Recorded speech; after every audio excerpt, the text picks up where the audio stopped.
जेवर international airport पर पहली फ्लाइट हुई लैंड। दुनिया के सबसे मॉडर्न एयरपोर्ट्स में से एक जेवर एयरपोर्ट। यूपी बना देश का पहला 5 अंतर्राष्ट्रीय एयरपोर्ट्स वाला राज्य।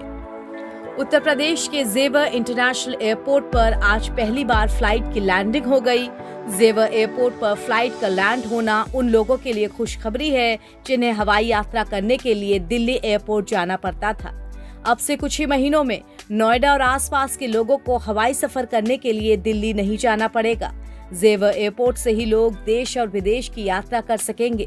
एयरपोर्ट पर सुरक्षा से जुड़े सभी ट्रायल्स पूरे हो चुके हैं। पहली लैंडिंग के साथ जेवर एयरपोर्ट कमर्शियल सेवाओं के लिए तैयार हो चुका है।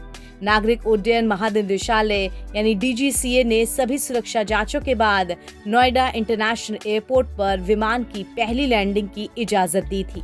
अब हरी झंडी मिलने के बाद पहले विमान की लैंडिंग भी हो गई। विमान दिल्ली के इंदिरा गांधी इंटरनेशनल एयरपोर्ट से उड़ान भरने के बाद 10 मिनट में जेवर एयरपोर्ट पहुंचा। जेवर एयरपोर्ट पर लैंडिंग से पहले विमान ने आसमान में ही 1.5 से 2 घंटे तक चक्कर लगाए। जेवर एयरपोर्ट पर लैंडिंग से पहले विमान के पायलट और ATC के बीच बारीकी से ध्यान रखा गया। सभी तरह की सुरक्षा जांचों के बाद हरी झंडी मिलने पर विमान ने रनवे पर लैंड किया। आज का ट्रायल सफल हुआ। ऐसे में अब पूरी संभावना है कि अप्रैल से जेवर एयरपोर्ट को कमर्शियल उड़ानों के लिए खोला जाएगा। नोएडा एयरपोर्ट अथॉरिटी को पूरी तरह से डिजिटल एयरपोर्ट बनाने पर भी काम चल रहा है। इसमें indoor navigation, passenger floor management, smartphone से चेक इन, बैगेज ड्रॉप और सभी चेक पॉइंट्स पर डिजिटल प्रोसेसिंग जैसी टेक्नोलॉजीज यूज की गई हैं। इस एयरपोर्ट के शुरू होने के बाद उत्तर प्रदेश देश का पहला 5 अंतर्राष्ट्रीय एयरपोर्ट्स वाला राज्य बन जाएगा।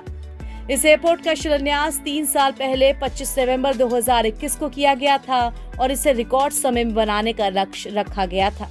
नोएडा अंतर्राष्ट्रीय एयरपोर्ट का उत्तर प्रदेश सरकार से 40 साल के लिए कनेक्शन करार हुआ है, जो 1 अक्टूबर 2021 से ही शुरू हो चुका है।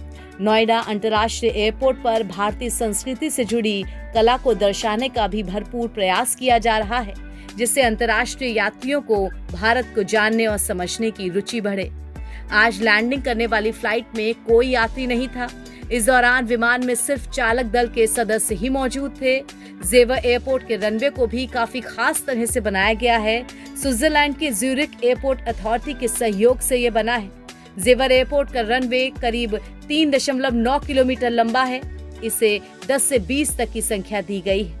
अब देखना दिलचस्प होगा कि जेवर एयरपोर्ट पर कमर्शियल फ्लाइट्स किस तरह और कितनी जल्दी शुरू हो पाती हैं। NBT ऑनलाइन की रिपोर्ट।